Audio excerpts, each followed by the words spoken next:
What's up traders, Tom here with another video.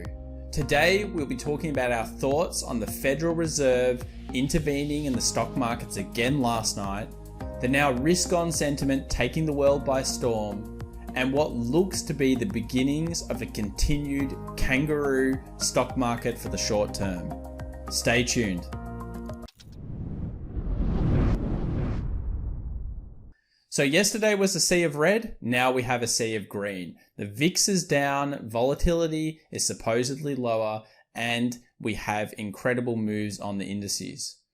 If you were trying to buy the dip at 2800, unfortunately that may now be over as the Federal Reserve have cunningly intervened in the market just as you're about to see significant bearish changes on the charts. The S&P 500 has not been allowed to go bearish now during this whole rally. We'll be talking about the indicators and the ways that they're intervening and when they're intervening and why they're doing it.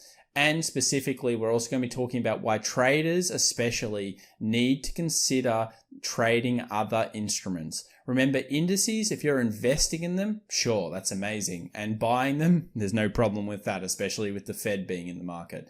But when you are trying to trade, especially if you're trying to trade buying and selling, it's very difficult to do so in a manipulated market. So we'll be taking a look at other options for traders to look at in the future. So just a quick reminder to, of course, subscribe and hit the bell if you've been enjoying our content. Remember, we're giving away $500 to a lucky trader or investor just for being a subscriber on this channel. And if you want to follow us on the socials down below, that would be great too. So what did the Fed actually do last night? Well, they got involved again in the market, this time taking it to a new level. And that's why we're seeing so much more risk on sentiment. For the dip buyers out there, if you didn't get that first level and you were looking just at the 2800, I guess it's a little bit of an unfortunate lesson in why you need to pretty much average into your positions. It's something we'll talk about on this channel, but you can't usually pick the complete lows, especially in a market that's constantly being intervened. I actually had this topic for today's video, and I was going to talk about the Fed intervening on Thursday, but guess what? They intervened faster than even I expected. So it's really unfortunate that they're doing this, but it's because when a bearish signal is about to happen on the S&P 500, they do not want the algorithms in there, and they do not want a change in sentiment or a fear coming into the markets. So what the Federal Reserve have done is, of course, they've got the markets back again. And this time they're telling the markets they want to keep credit spreads under control, and they're going to use their purchasing facility on the secondary market, corporate credit, and they're going to basically now start buying diversified market index US corporate bonds created expressly for the facility. So this is a new one because this twist effectively means that they are now individually buying into the secondary market, and this is a new thing for the Fed to do. Doesn't surprise me they've done this, but it did happen faster than we expected. And it's a signal that they will get into shares as well, in terms of they'll actually start buying pure equities by the time this is all over.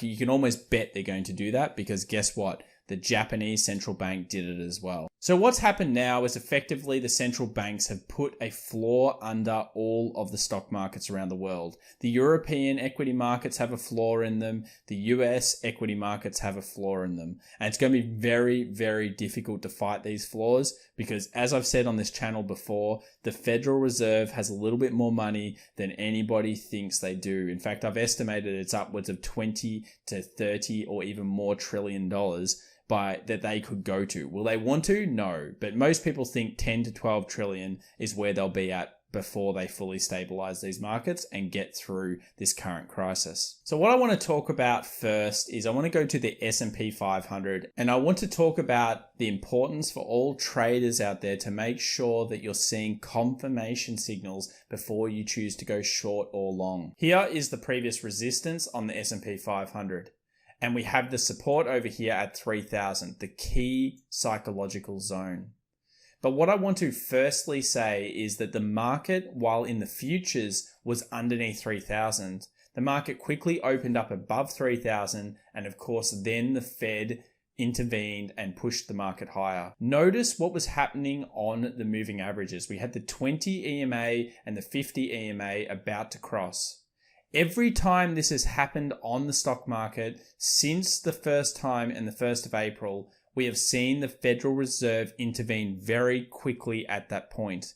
In fact, I've got a timeline up here. So if we take the first date, which is the bull run that started from around the 6th of April, and we go back and we have a look at what they made in terms of announcement, that was the first time that they announced literally their 3 new emergency lending facilities designed to implement the CARES Act. The next time they had the cross about to happen, they intervened again and they got into the market and basically said, yes, everything's okay, we've got this, we've got your back, everything like that. So they clearly are scared of the algorithms or a sell signal that's strong to come into this market. Again, 2050, and now we've seen them go into the corporate bond market again. So they're making these announcements timed, and the boffins at the Fed certainly know what they're doing. It's very, very difficult, and I want to reiterate that, very difficult to short against this market. If you're a trader, you should be looking at other instruments. Even if you're going to short this market, even when the S&P 500 does give you a signal, which it may give you at some point in the future, you want to probably look at things like the Russell 2000 or other weaker indices that don't have the Federal Reserve technical floor backing in them, because that may help you get better profits. However, if you're an investor, there's nothing better than buying stocks when you know the government and the Fed effectively have your back. So the dip may be in for now. Unfortunately, we didn't reach that 2800 that I know a lot of people did want to see. And that means that the NASDAQ is maybe not going to reach that 38.2 Fibonacci and back to the 8800 level. Usually it will. Time will tell. We'll see what the signals continue telling us. But it's all about making sure this main stock market, being the S&P 500, is giving you the confirmation signal. And we did not see a close under 3,000 on this market. We only saw it on the futures market. Very, very important. So before we look at the futures and we look at some other potential instruments that you can use or maybe trade as a trader, let's talk about this. And that is that we are now seeing a $1 trillion infrastructure stimulus, which has been mentioned before, but now is bringing forward into the limelight. Do I think they'll get this passed? Yeah, I do. I think they will. And you probably want to be looking at stocks that are going to benefit from this. I'm sure the market will already be pumping a lot of these stocks today. So we'll have to have a look, and maybe I'll look tonight and see if I can find anything for people out there over the next coming days. But this $1 trillion is most likely going to be passed. It's going to be into infrastructure. That is, of course, roads, bridges, telecommunications, and all of that type of thing. And it looks like it's going to, of course, benefit those stocks. And it's a big part of the overall picture that we're seeing, which is the government is effectively nationalizing debt. If we talk about what has happened, American capitalism has fundamentally changed over this crisis. We have now socialized credit risk and forever changed the nature of how the economy will function. The private banking system will now have some form of calculus as it makes loans. And that'll be things like a price of the loan will now be based on something like the Fed's appetite to potentially buy it. We now have around a third of the corporate bond market now in some form of leveraged or non-investment grade bonds. But guess what? The Federal Reserve is buying these. So you have to change your style for this. And we've been talking about that for pretty much the last 2 to 3 weeks. We're big proponents of trying to buy the dip. The dip got to the first level. It didn't get to the second level. And that's just because the Fed intervened. Would it have got to 2,800 in a normal trading environment? Yeah, it would. It would have got there. That's the kind of thing that will happen time and time again. So if you're going to be able to predict those types of things and you don't have a Federal Reserve getting involved, then maybe that is the better thing to do. So let's take a look at the stock market right now, and it's even moved since shooting this video. It's up to around 31.54. We are certainly going to go and test those highs. But if you're looking at like the no FOMO squad kind of thing, is there still potentially a dip that could happen? There certainly is. We have this is the 2-hour chart, and we have all of the moving averages sitting at around that 30.80. So if we see the market come open and then some form of selling, expect pretty strong buying support around this 30.80 And that's because we'll have all of the moving averages, the 20, the 50, and the 200 on this time frame, acting as dynamic support.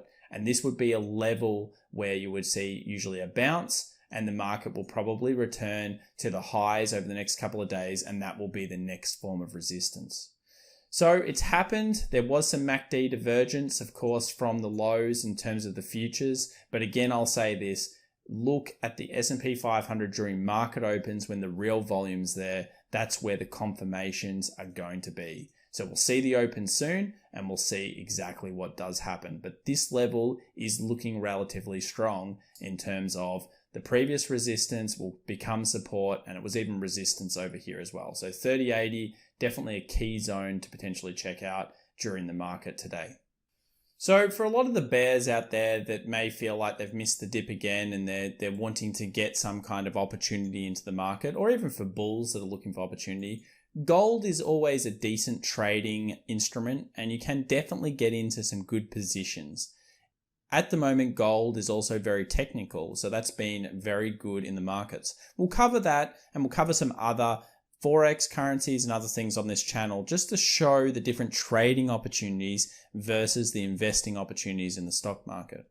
Here we have the price trapped between around 1675 lows and around that 1750 in terms of highs. Now the importance of confirmation here is going to be that notice this is the daily chart. Because this is the daily chart, we would need a daily close either above this resistance or below this resistance. And gold is certainly in a channel right now between these zones. So if gold gets out, guess what you do? You're basically looking at the distance of this channel happening again to the high side. And you'll notice that that actually hits previous resistance in terms of where gold has gone before. This is the kind of thing that you're looking for, and this is a real technical setup, and it's the type of thing that you want to trade over time. It's a very nice channel.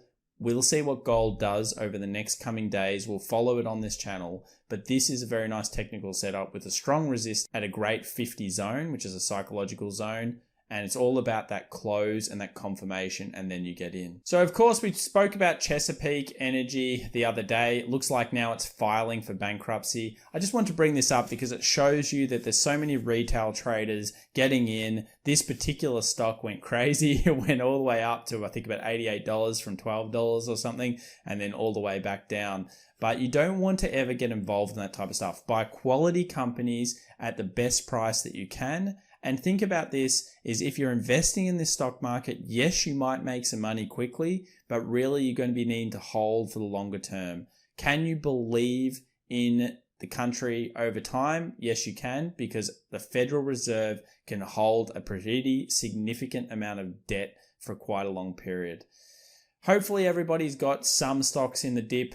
That dip wasn't long lasting, but it's the type of thing that we're going to see. We're going to see incredible volatility come into the market. And just when you're about to see a bearish signal, I would expect the Fed to get in because they've done it before and they're probably going to do it again. Happy trading, everyone. Remember to subscribe, hit that bell, like the video if you've been enjoying our content, and we'll see you in the next video. Bye.